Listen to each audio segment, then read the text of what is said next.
Depuis que l'homme écrit son histoire, pas un siècle ne s'est écoulé sans conflit armé. Établissant le lien entre les toutes premières batailles et les plus récentes, cette série s'efforce de comprendre l'histoire de la guerre et pose l'ultime question. Un avenir sans guerre est-il possible ?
Guerre et civilisation.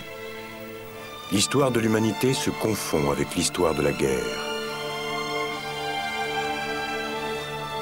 Guerre et civilisation passent en revue les réalisations de l'homme sur plus de 5000 ans. Ce qu'il a créé, ce qu'il a détruit.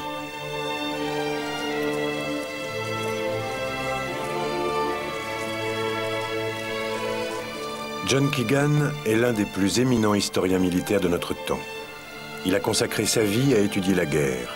Pourquoi et comment les hommes se battent-ils? Il a parcouru le monde et l'histoire à la recherche d'une réponse.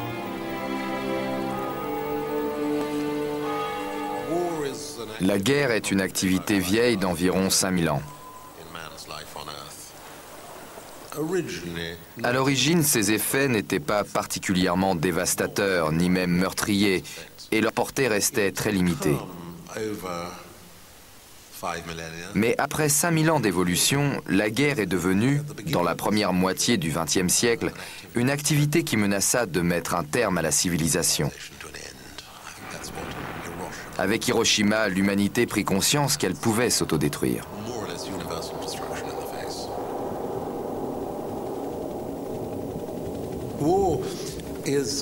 La guerre est une tuerie collective à des fins collectives. Je ne crois pas que l'on puisse fournir une définition plus subtile ou plus élaborée. Le savoir-faire requis pour ce genre de tuerie vient de l'aptitude des hommes à se regrouper pour chasser. Avec la chasse, les hommes apprennent à coopérer pour donner la mort. Ils apprennent aussi à se soumettre à l'autorité car les chasseurs sont, semble-t-il, plus performants quand il y a un chef.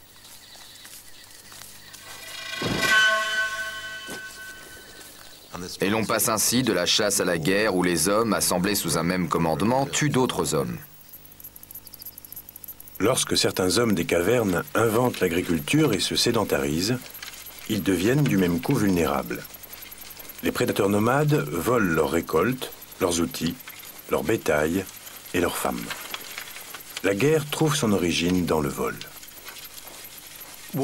La guerre naît lorsque les chasseurs s'aperçoivent que les populations sédentaires sont des proies faciles et qu'elles possèdent beaucoup de choses de valeur.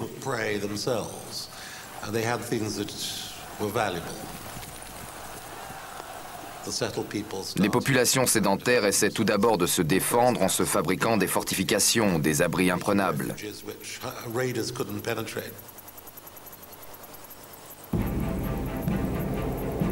À mesure que les villages deviennent des cités, les cités des États et les États des empires, la soif de conquête jette les hommes dans la bataille. L'histoire des empires est écrite dans le sang.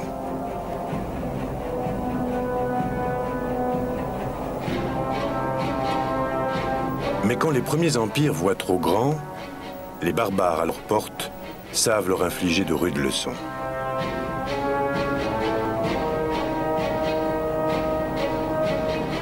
En embrassant la religion, l'homme met aussitôt la main à l'épée.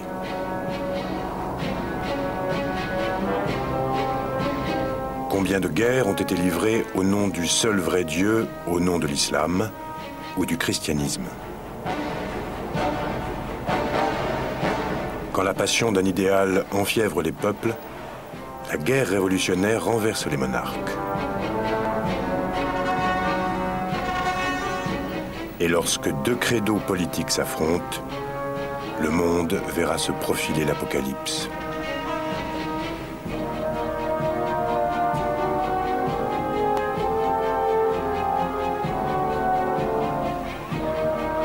Voici l'un des derniers endroits sur Terre où l'on fait encore la guerre comme autrefois.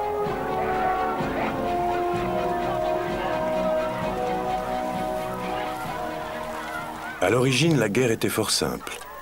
Les yeux dans les yeux, deux groupes d'hommes munis d'armes primitives se faisaient face. Ils s'insultaient puis s'affrontaient en combat singulier, s'arrêtant à la vue de la première goutte de sang. La guerre en ce temps-là n'était ni mortelle, ni décisive.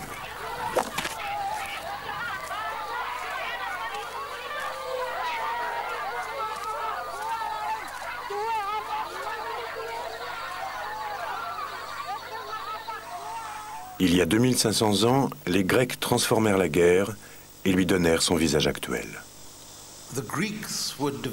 Les Grecs élaborent un art militaire nouveau, une guerre décisive et mortelle, la guerre à l'occidentale.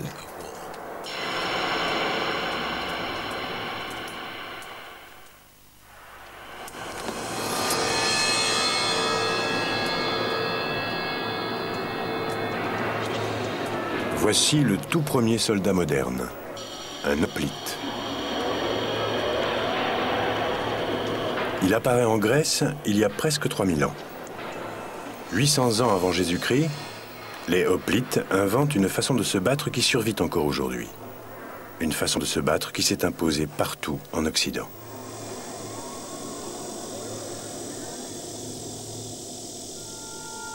L'histoire du hoplite commence dans la Grèce antique. Des querelles séculaires opposent des villages voisins. Certains forgent des alliances et se regroupent en collectivités plus vastes, les cités. Sparte, Corinthe, Thèbes sont des cités.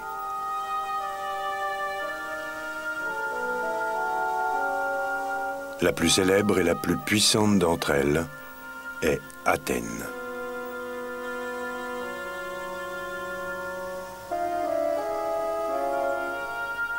Les citoyens de ces cités sont des hommes libres qui donnent naissance à une brillante civilisation où s'épanouissent l'économie mercantile, la vie politique, la religion, la philosophie.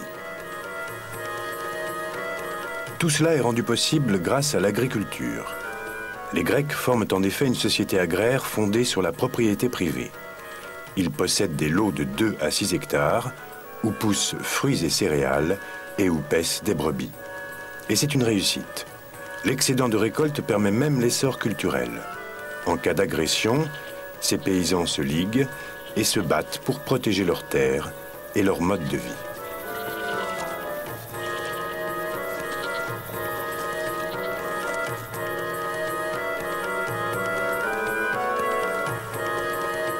L'ennemi commun est souvent la cité voisine.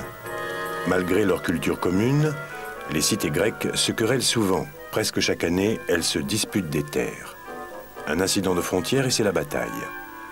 Un art militaire très particulier naîtra de ces conflits locaux.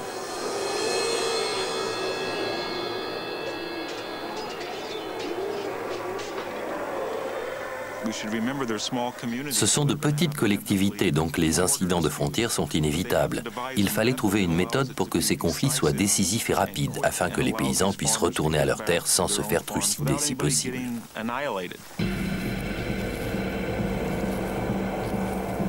D'où la réforme hoplitique.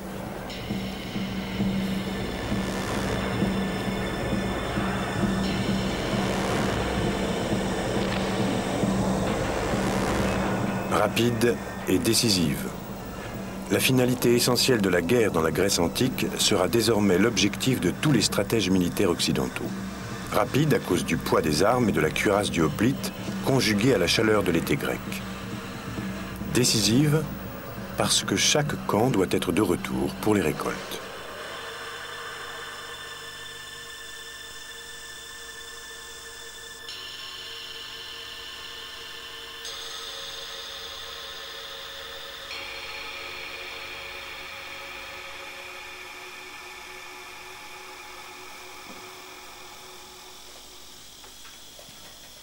Le jour de la bataille, le hoplite se lève de bonne heure pour préparer son équipement.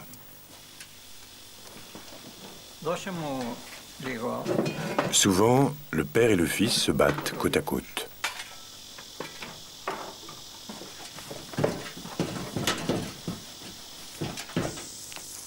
La plupart des hoplites ont un serviteur qui les aide à se préparer au combat. Le hoplite grec portait l'armement complet. Le mot hoplite dérive d'ailleurs du grec hoplon, qui signifie arme. Le casque était assez encombrant et limitait terriblement la vue et l'audition. La cuirasse pesait 16 kilos et ne devait pas être allégée avant 2 siècles. Venaient ensuite les jambières, l'épée et surtout l'énorme bouclier en chêne massif faisant presque 1 mètre de diamètre. La panoplie complète pesait environ 35 kilos. Depuis le temps des hoplites, tous les fantassins en campagne ont transporté en moyenne 35 kilos d'équipement.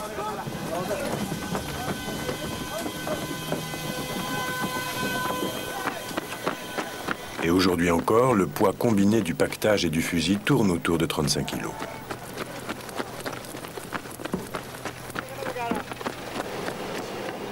Aujourd'hui, comme hier, les stratèges décident comment répartir ces 35 kilos entre armure, armement et provisions. Plus un soldat porte de provisions, plus il pourra marcher longtemps. Mais cela veut dire aussi moins d'armes, une armure plus légère et donc un soldat moins performant au combat. Se préparer pour le combat a toujours donné lieu à des décisions cruciales.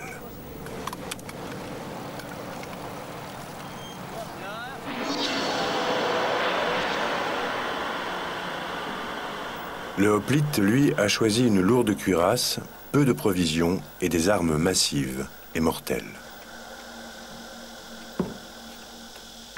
Un hoplite en armes devait être terrifiant. Déjà, il était cuirassé du cou jusqu'à la taille, plus les jambières. Il avait en outre cet énorme bouclier portant un insigne effrayant lui-même. La crinière de son casque flottait au vent, faisant peur aux petits-enfants, comme le raconte l'Iliade. Fin prêt pour la bataille, les hoplites forment une longue ligne sur plusieurs rangées de profondeur, une phalange. En combat singulier, le hoplite était certes extrêmement vulnérable car le bouclier était rond et ne protégeait pas bien son corps. De plus, son épée était très courte. C'était une arme secondaire. Mais une fois au milieu d'une ligne de 800 mètres de long sur 8 rangs de profondeur, le hoplite transformait ses handicaps en atouts.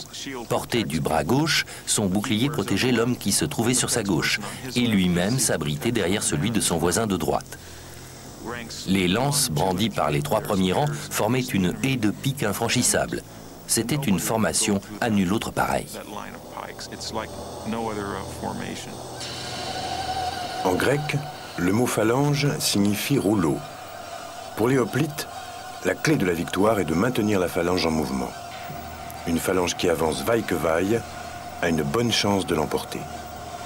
Si elle s'arrête ou se disloque, c'est la mort assurée. Pour maintenir sa cohésion, les hoplites ont une stratégie fort simple. En première ligne, les soldats d'âge mûr, guerriers endurcis. Derrière eux, les jeunes, moins expérimentés. Et à l'arrière, les vétérans plus âgés qui exhortent les jeunes à la pointe de l'épée si nécessaire. Cette formation de combat a un terrain de prédilection. Pour garder sa cohésion à la phalange, les hoplites doivent forcément se battre sur une plaine. Et puisque l'art militaire grec est régi par des règles, le choix du champ de bataille fait l'objet d'un accord préalable.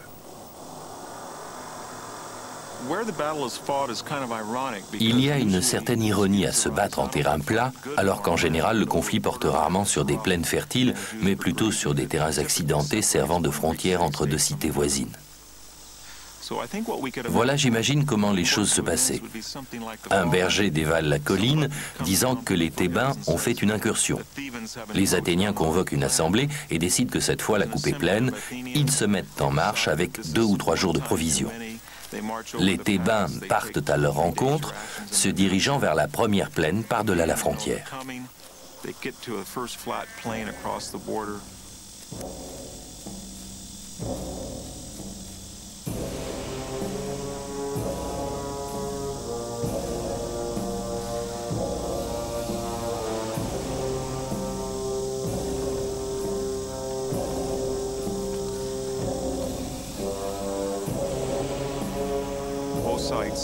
Chaque camp aperçoit l'autre. Les colonnes de hoplites sont au complet.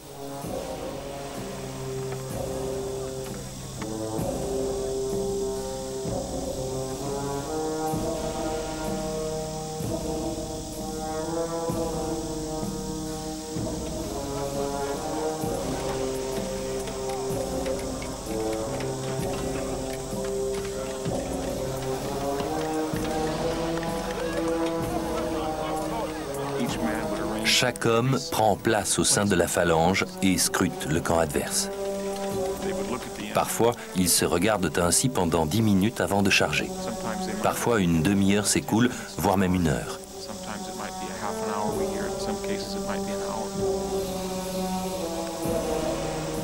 C'est une forme de bataille unique au monde. Les hommes sont tout à fait conscients de ce qui va leur arriver d'ici 10, 15, 20 minutes. Pas d'escarmouche, pas de guérilla, pas d'attaque de nuit. La chance ne joue aucun rôle. Tout dépend de votre ardeur au combat et de votre acharnement à tenir votre position.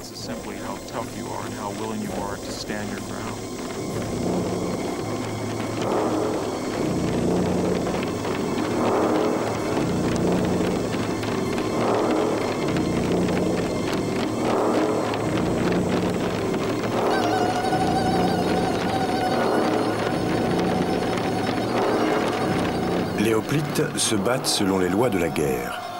Chaque camp envoie des héros pour s'assurer que ces lois sont observées et pour décider qui est le vainqueur.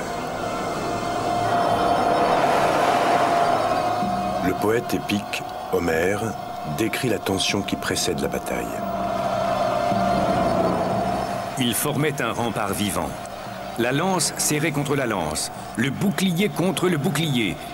L'écu s'appuyait sur l'écu, le casque sur le casque, l'homme sur l'homme. Les lances vibraient que des mains hardies brandissaient. Ils ne pensaient qu'à marcher droit, impatients de combattre.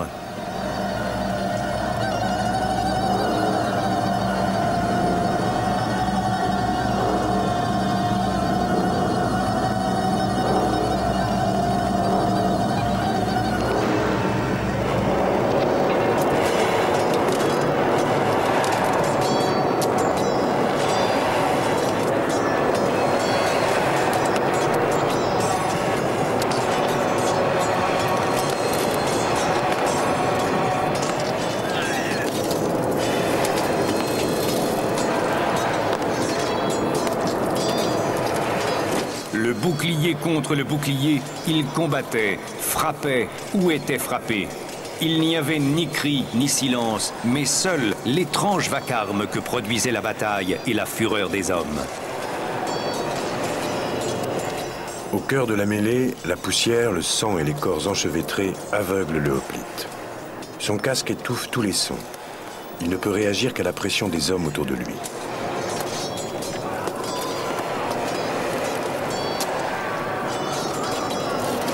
Parfois, le frère tue le frère. Pressés et entassés de la sorte, ceux qui avaient dégainé leurs épées ou abaissé leurs lances ne pouvaient plus ni les rengainer, ni les relever. Et avec ces armes, ils tuaient leurs propres camarades dans un coudoiement fatal.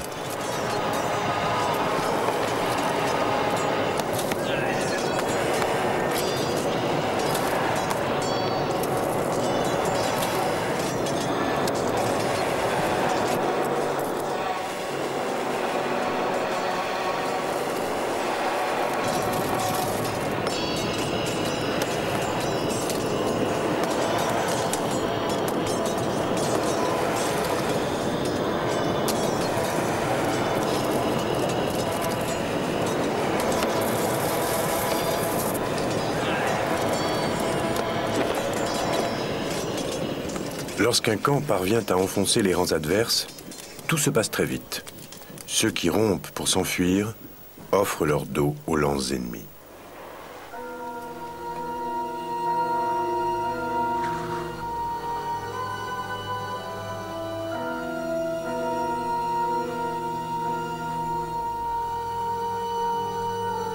Cette façon violente, mortelle et décisive de faire la guerre déterminera la manière dont seront menées les guerres modernes.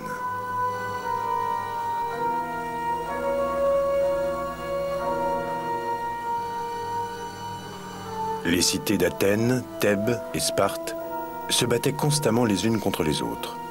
Toutefois, face à la menace étrangère, elles faisaient taire leurs dissensions et unissaient leurs forces pour combattre l'ennemi commun. En 490 avant Jésus-Christ, cet ennemi est le plus grand empire du monde, la Perse.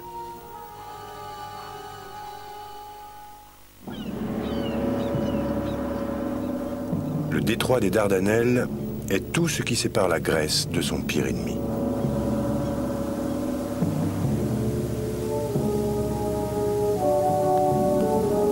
L'empire perse est irrité par les fréquentes incursions grecques sur ses côtes.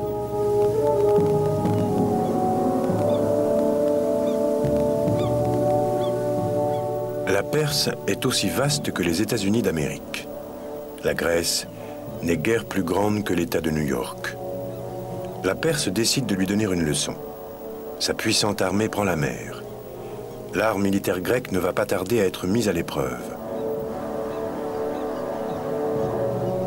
Dans la plus grande bataille maritime de l'Antiquité, les Grecs misent tout sur leur navire de combat, la Trière.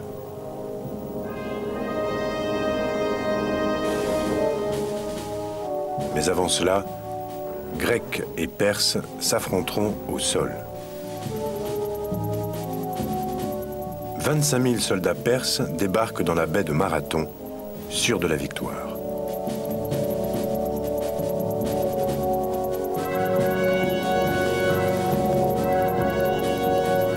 « 11 000 hoplites partent à leur rencontre, laissant Athènes sans défense, alors que la flotte perse approche. Les Spartiates, les plus redoutables troupes grecques, refusent de se porter au secours de leurs voisins athéniens. La panique s'empare de la cité. La phalange athénienne doit gagner à Marathon et gagner vite. Le sort d'Athènes est en jeu.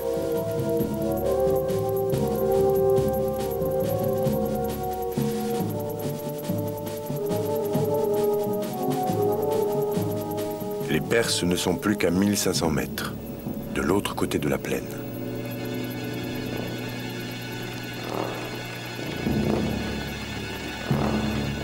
Les Grecs chargent. Folie suicidaire, se disent les Perses.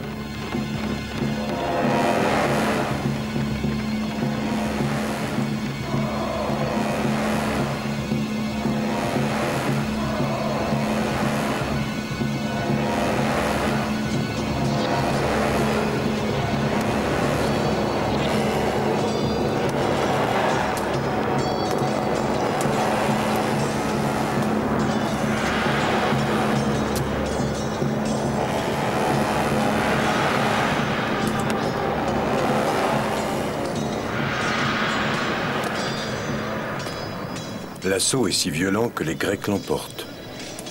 Les Perses perdent 6400 hommes. Mais la flotte perse menace plus que jamais Athènes. Il faut prévenir la cité et lui dire de résister à tout prix. Mais 42 kilomètres séparent Athènes de Marathon. Les Grecs envoient alors le seul homme capable de délivrer le message à temps, Philippidès.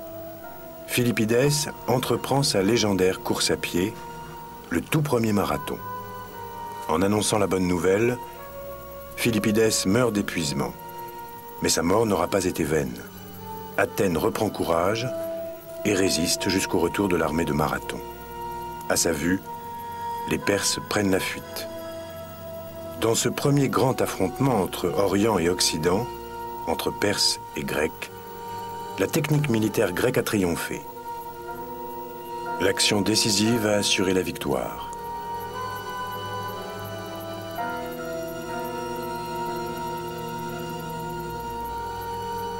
Pour remercier les dieux, les Athéniens font ériger un magnifique monument à Delphes. Mais 10 ans après Marathon, les Perses lancent une seconde invasion.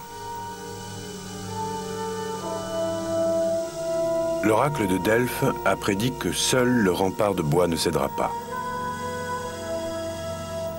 Le stratège athénien Thémistocle a compris que rempart de bois signifiait vaisseau de guerre.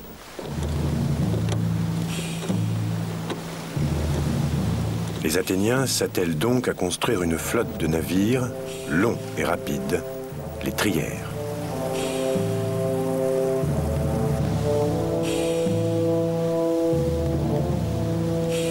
La trière est le navire le plus rapide qui soit. Propulsé par 170 rameurs, sa vitesse de pointe peut atteindre 11 nœuds, soit 20 km/h.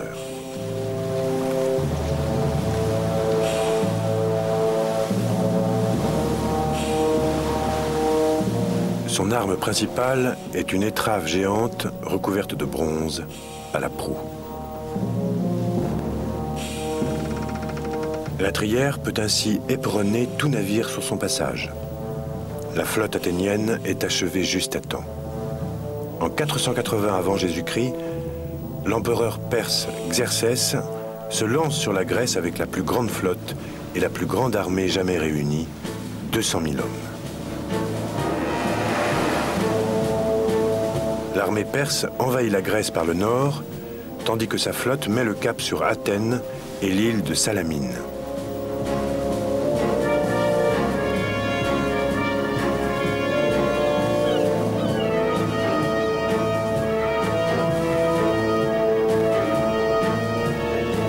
Les Thermopyles sont un étroit défilé qui ouvre la voie vers la Grèce. La progression des troupes perses vers le sud y est arrêtée par 7000 hoplites. Au sein de cette armée, 300 Spartiates, les plus redoutés et les plus disciplinés de tous les soldats grecs, sous le commandement du roi Léonidas. Un cavalier perse est envoyé en éclaireur pour espionner les soldats grecs. Les uns sont à moitié nus et font de l'exercice physique, tandis que les autres coiffent leur chevelure. Personne n'essaya de le capturer. Personne ne fit le moindre cas de lui. L'espion les observa, ahuri, puis alla rapporter ce qu'il avait vu. Les généraux perses raillèrent les Grecs et leur absurde façon de faire la guerre. Leur présence en ce lieu semblait n'être qu'effronterie et pure folie. Exaspéré par le calme des Spartiates, le commandant perse ordonne l'assaut. L'attaque perse dure 4 jours. Les Spartiates se battent jusqu'à briser leurs épées et poursuivent le combat à main nue. Léonidas et tous ses hommes périssent.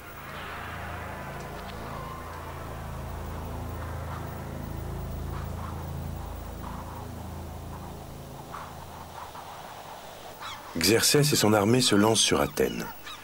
Les Athéniens, plaçant tous leurs espoirs dans leurs remparts de bois, se retirent sur l'île de Salamine. À l'époque, comme aujourd'hui, Salamine est un port prospère. Là où ces bateaux se balancent tranquillement, 800 navires de guerre perses se rassemblent alors avant la bataille. Le matin du 23 septembre de l'an 480 avant Jésus-Christ, Xerxès, l'empereur perse, le roi des rois, s'assoit sur son trône doré au sommet d'une colline à l'ouest d'Athènes. À ses pieds, le détroit exigu de Salamine scintille. Sûr de la victoire, il pose un regard confiant sur sa puissante flotte.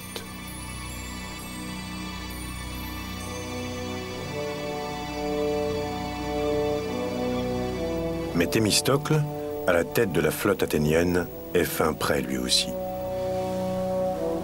Les navires perses sont 2 fois plus nombreux. Aussi a-t-il prévu de les attirer dans les étroites passes de Salamine, où il leur sera difficile de manœuvrer. Thémistocle regroupe ses trières dans le détroit de Salamine et met les Perses au défi d'attaquer.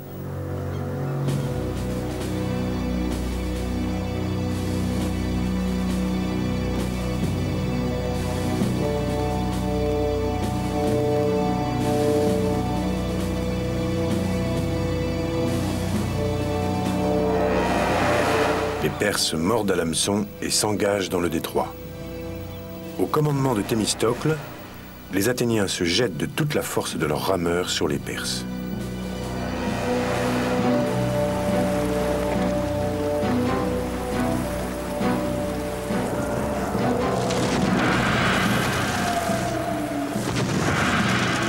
Puis, chaque capitaine met le cap sur un adversaire. Nos navires s'entrechoquent avec leurs éperons d'airain, s'immobilisant après avoir enfoncé les navires ennemis. Dans cet enchevêtrement de navires éventrés, les Tillacs se transforment en champ de bataille où les Grecs livrent un combat sanglant aux Perses. Les Grecs les frappent comme des thons ou des poissons pris au filet et leur cassent les reins avec des tronçons de rames et des fragments d'épave. Les rochers du rivage regorgent de morts.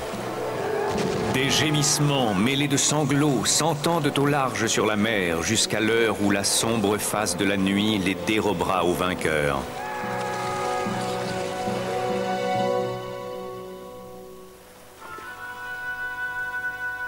Troublante réminiscence d'un lointain passé, les carcasses en acier des bâtiments modernes rouillent tout près des épaves des vaisseaux perses, sombrés ici même il y a 2500 ans. La tactique grecque, engagement décisif, choix du terrain, a payé sur terre à Marathon. Elle a payé en mer à Salamine. La technique militaire grecque peut à présent conquérir le monde.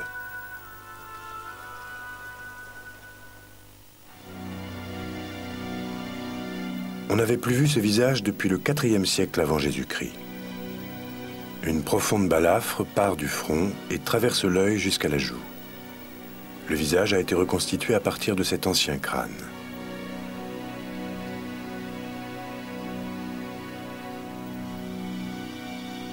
Le chirurgien plastique Richard Neave a recouru aux techniques utilisées par la police pour identifier les victimes de meurtre à partir de fragments osseux. Ce crâne provient d'un site funéraire dans le nord de la Grèce.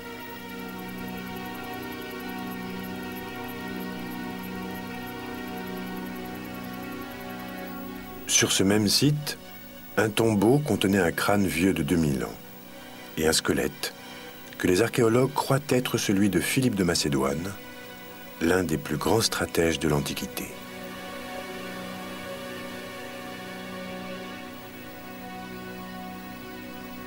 L'indice décisif est cette encoche dans l'os au-dessus de l'œil droit. Nous savons que Philippe II a été blessé à l'œil droit par une flèche. Ici, on peut constater les dégâts occasionnés sur le bord supérieur de l'orbite et sur la joue. La flèche a dû le transpercer de haut en bas. Voici le point d'impact.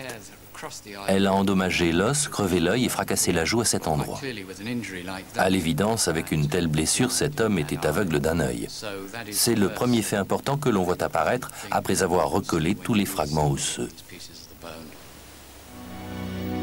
Cela semble corroborer un témoignage selon lequel Philippe aurait perdu un œil en recevant une flèche lors d'un siège. Selon la légende, Philippe aurait accepté de perdre un œil si c'était pour étendre sa domination et son pouvoir.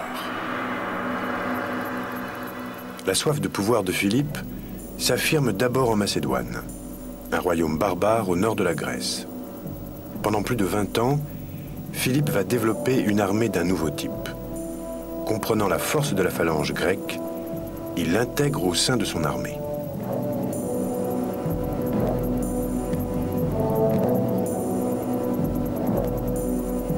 Philippe est l'un des plus habiles stratèges militaires de tous les temps. Il ne se contente pas d'adopter la phalange, il va plus loin. Regardant les collines de Macédoine, Philippe intégrera les nobles du Nord qui sont d'excellents cavaliers et en fera une division de cavalerie.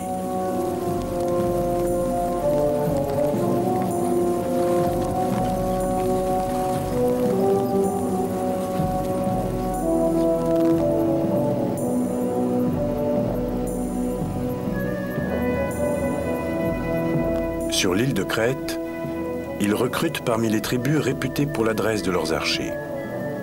Il incorpore également des guerriers dont l'adresse au javelot et à la fronde peut briser les rangs ennemis. En regroupant toutes ces unités, Philippe se dote d'une armée bien plus flexible que celle des cités grecques. Mais surtout, Philippe rend la phalange encore plus redoutable.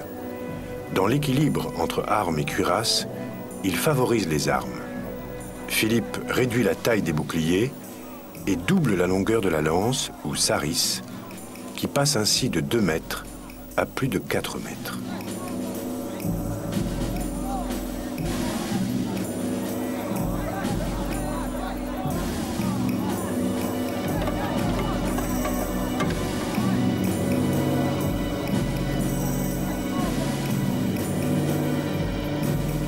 Ainsi, lorsque les lances sont abaissées pour le combat, ce sont les piques acérées des 5 premiers rangs qui dépassent à l'avant de la phalange. Pendant la bataille, le soldat ennemi voit 10 têtes de lance fondre sur lui.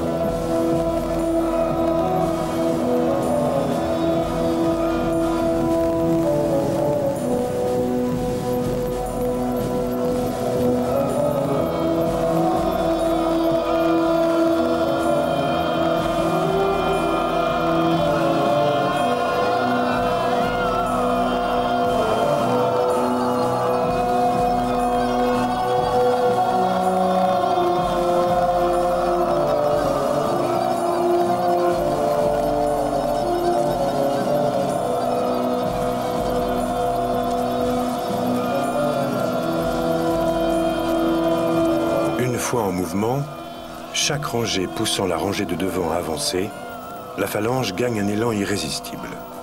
Tout ce qui se trouve sur son passage est emporté par un mur de fer tranchant.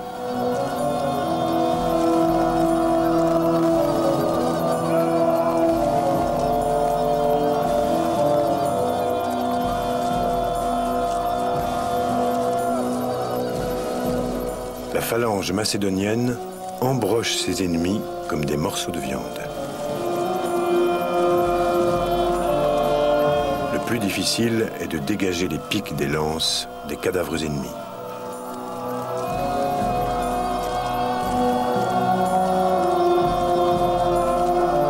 Philippe révolutionne la guerre, non seulement sur le terrain militaire, mais aussi parce qu'il paye ses soldats et les entraîne tout au long de l'année. Contrairement à son homologue grec, l'armée de Philippe fait campagne toute l'année. Ses soldats peuvent parcourir de 30 à 45 km par jour avec leur lourd équipement. C'est une armée professionnelle, permanente et à plein temps. Rien ne peut l'arrêter. En 20 ans de campagne, Philippe soumet les tribus de Thessalie et de Thrace, ainsi que la plupart des Balkans, le nord de la Grèce et la partie européenne de la Turquie actuelle. Mais le véritable trésor se trouve au sud. Philippe veut s'emparer des riches cités grecques. Il marche vers le sud à travers le défilé des Thermopyles. Dans les plaines de Chéronée, au cœur de la Grèce, une armée de hoplites lui barre le chemin. La jeune armée de Philippe va affronter la fine fleur de la vieille garde. Un jeune commandant promis un brillant avenir se bat aux côtés de Philippe, son fils, Alexandre.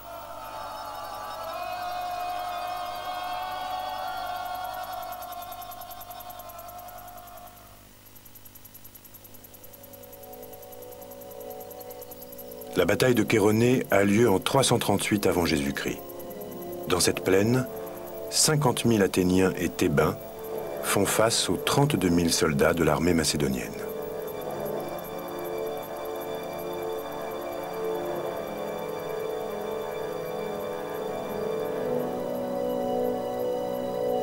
Le sort de la Grèce tout entière se joue dans cette plaine. Sur le flanc gauche, le fils de Philippe, Alexandre, commande la cavalerie. Alexandre n'a que 18 ans, mais il convoite déjà le trône de son père.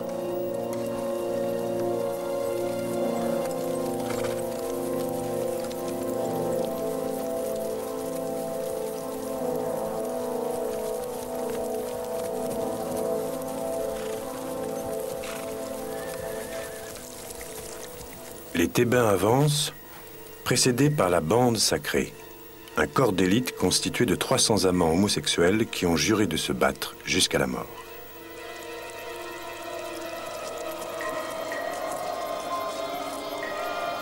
Philippe ordonne à la phalange macédonienne d'avancer à son tour.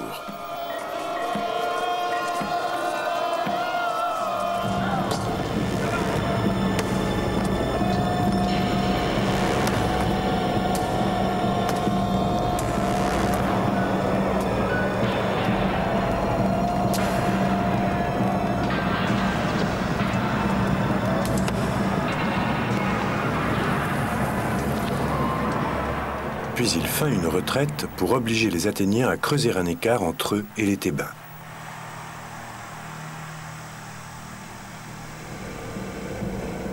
Alexandre lance alors une seule charge de cavalerie à bride abattue et les rangs ennemis sont enfoncés.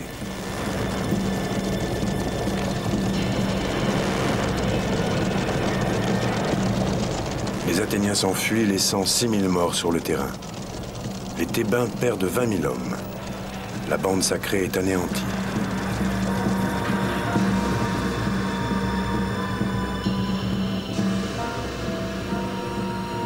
Fidèle à son serment, la bande sacrée s'est battue jusqu'au dernier homme.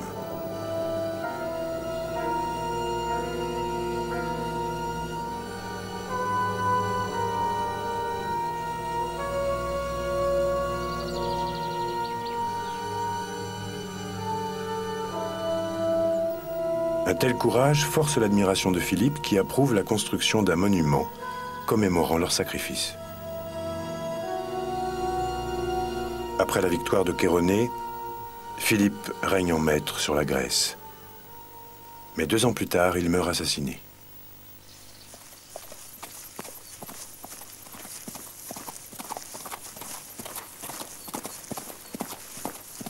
Alexandre hérite du trône de Grèce, mais aussi du rêve le plus ambitieux de son père, détruire la Perse.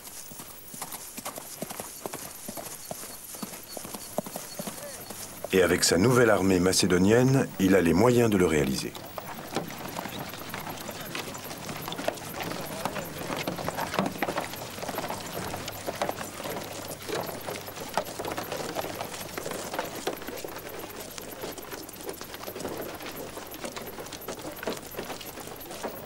Le noyau de l'armée d'Alexandre est constitué par la cavalerie, véritable compagnonnage où les officiers vivent en frères, affrontant ensemble le danger et rivalisant de courage et de hardiesse militaire.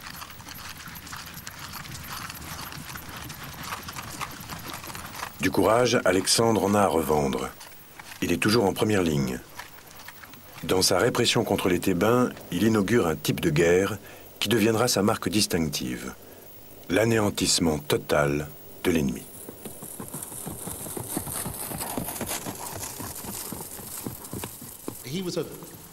C'était un homme impitoyable, capable de tuer ses amis si ça lui prenait.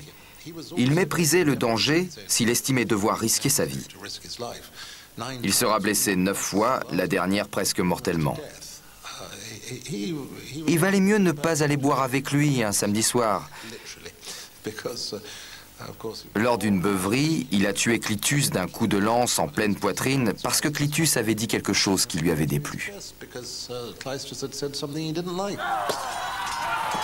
De 334 à 331 avant Jésus-Christ, Alexandre défait l'armée perse à Granique, Issos et enfin à Arbel dans l'Irak actuel.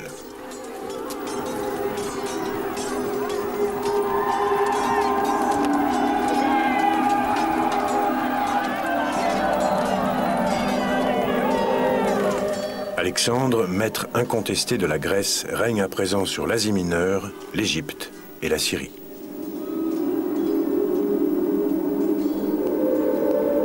Une campagne de conquête épique l'emmène jusqu'en Afghanistan et en Inde, bien au-delà des confins du monde connu. À l'époque, aucun autre seigneur de la guerre n'a conquis un empire si vaste et en si peu de temps. Tout au long de son règne, le gros des troupes d'Alexandre viendra de sa région d'origine, la Macédoine. Personne n'était jamais parvenu à résoudre les problèmes de ravitaillement d'une armée si loin de chez elle. Tout le génie d'Alexandre est justement d'avoir été à la fois un grand stratège et le père de la logistique moderne. Il garde son armée près des côtes et une flottille de navires suit la progression des troupes pour mieux les approvisionner. Une fois ravitaillés, les hommes doivent porter leur propre ration. S'ils sont pris en train d'utiliser des chars à bœufs pour transporter des vivres ou du matériel, Alexandre fait brûler le char et abattre le bœuf. Un bœuf peut à peine tracter 8 jours de nourriture pour lui-même. Alors ne parlons pas de porter celle des hommes.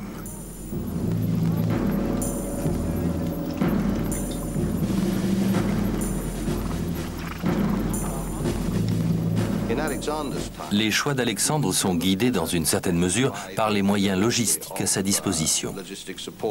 L'eau, le blé, le fourrage, ou encore par sa destination finale. Par exemple, il a dû décider s'il valait mieux descendre la vallée de l'Euphrate ou plutôt remonter par le nord. Et il a préféré passer par le nord et longer la rive orientale du Tigre, pour la bonne raison qu'au nord, il fait plus frais et que l'herbe ne sèche pas l'été. De plus, le blé se trouve dans des villages sans défense, alors que dans la vallée de l'Euphrate, l'herbe est sèche en été et les récoltes de blé sont sous bonne garde.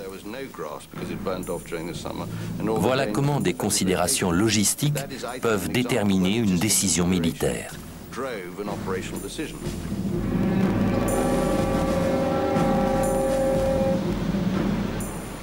Rien n'a changé. La meilleure armée du monde ne peut combattre sans armes et sans ravitaillement. Les préparatifs pour le débarquement allié en Normandie pendant la Deuxième Guerre mondiale ont duré des mois. Le débarquement en lui-même n'a été que la dernière étape, au demeurant fort courte, d'un vaste dispositif logistique. Les armes ont changé, mais les enseignements de la campagne d'Alexandre en Perse restent les mêmes.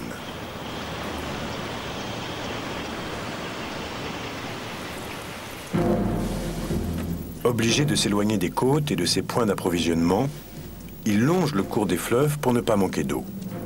Des messagers le précèdent, soudoyant les villageois et promettant la clémence à quiconque approvisionnera ses troupes.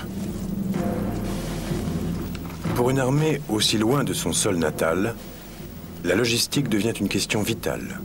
Le calcul est simple. 100 000 hommes sans nourriture égale 100 000 morts. Le ravitaillement des troupes est encore plus crucial en cas de siège prolongé. Une armée assiégeante est statique et les sources d'approvisionnement locales ne tardent pas à tarir.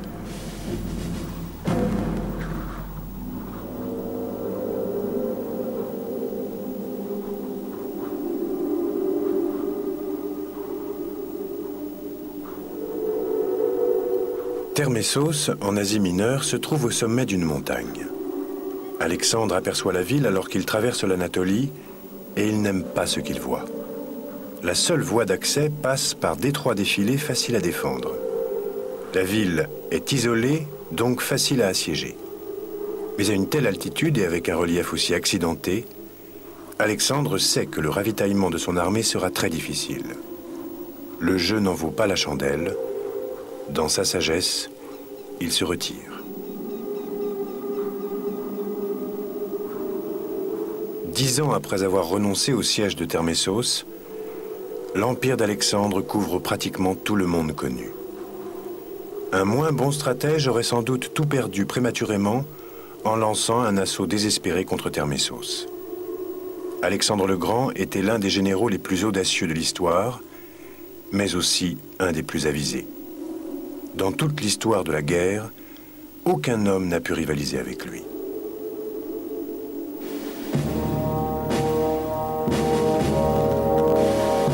Pendant plus de 2000 ans, sa légende hantera les plus grands stratèges. Jules César se lamenta de ne pouvoir égaler les conquêtes d'Alexandre. Napoléon pensait qu'on ne pouvait comprendre la guerre sans étudier Alexandre.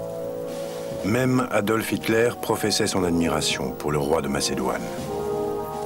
À 33 ans, Alexandre meurt et son nom entre dans la légende. Au cours d'une vie brève et brillante, Alexandre a emmené son armée plus à l'est qu'aucune autre armée européenne ne le fera avant la découverte des armes à feu. Jamais il n'a regardé vers l'ouest. Et pourtant, c'est de là que surgira la prochaine grande puissance, Rome.